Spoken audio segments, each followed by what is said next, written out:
Here's the Doberman barking, but you can see that Nini doesn't care about the dog barking, so that's fantastic.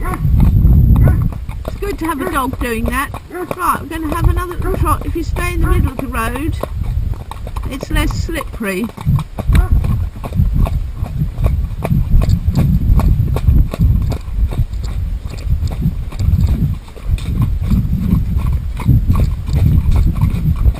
Surprising how slippery the road gets when it's been dry. It's been a particularly dry month in September, this September.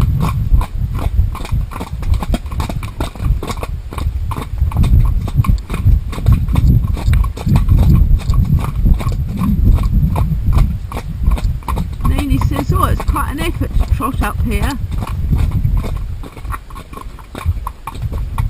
She says, can't we? Let's have a little walk.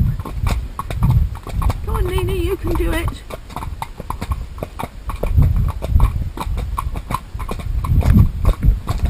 What's good about coming up here like this is it's all new territory, and, well, for her, and it's new territory for Jupiter in the sense that we've only ever come up here on our own.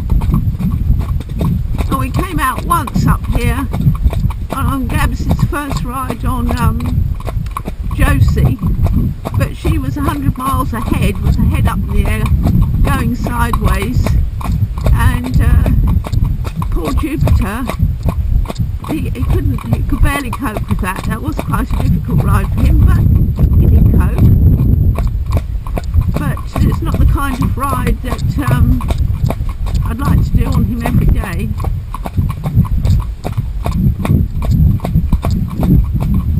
So that now that Nini's fitter, she can keep trotting for longer, and she doesn't just stop dead, you know, like young horses do. Well, she does, but not as often. So it's getting the idea of just trotting on,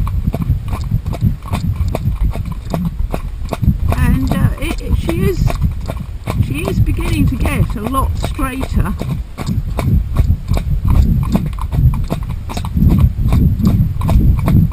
I'll probably turn the camera back on when we go up the hill towards the forest, because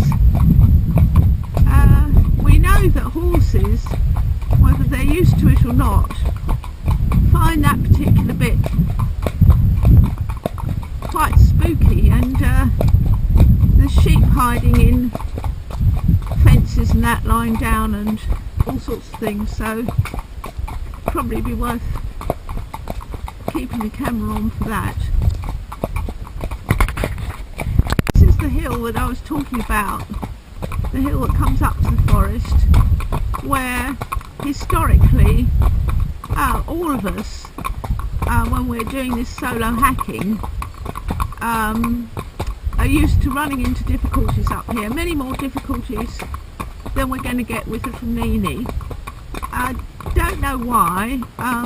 There are certain spots, she's having, there are always certain spots on a ride where sort of like the energy changes or something, and she is snorting or breathing heavily, but for some reason up here they all pick up on something, and so many times we've you know, been on horses and they've just refused to come up here, point blank.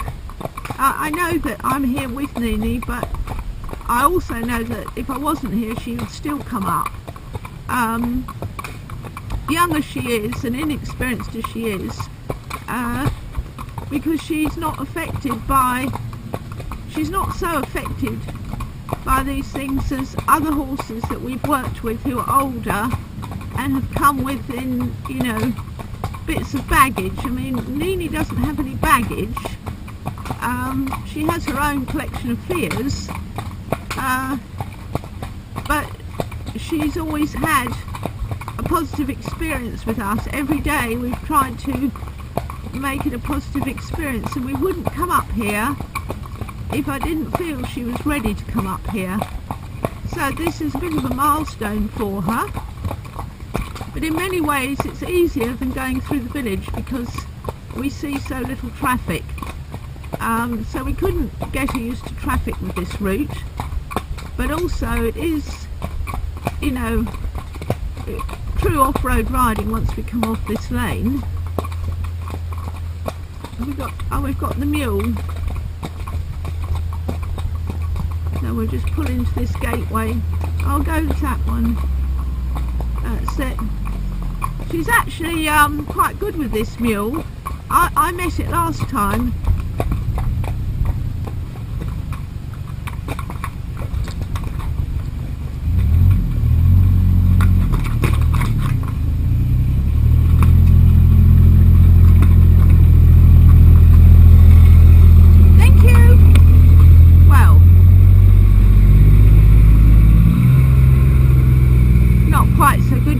But that's horses for you, isn't it? Takes a long time before they're the same 2 days in a row, and even when they're older, they're not always the same 2 days in a row. Yeah, so there's, as we get out onto this part of the road, they do start to settle. So our main priority is to do things that are appropriate for Nini and are never too much for her to cope with, so she has a positive experience every time. So I do feel she's ready to come up here. The day is right. She's not fresh, and Jupiter isn't as fresh as yesterday, and I feel he'll be a good support for her up here as well. And oh, there's a pheasant stuck in a hedge. We always get these pheasants. Oh, there it goes. Yeah, so she'll meet pheasants and things, and there could be a dog walker, etc, etc, but she's alright with that because she's met them in the village. So now's the time. And I was saying to Amy that we'll have a few rides in the forest, and when I feel it's right, we can think of introducing canter. She's not quite ready because ideally if we're looking at making everything ideal, and why not, her trot would be more established, because the more established the trot, the easier it will be mentally and physically for her to introduce the canter. But however, I am thinking of it now, whereas I wasn't really before, and I was saying that there's a nice long track in the forest that slopes uphill, and so when you're thinking of canter for the first time, it really does need careful consideration. You need the right gradient.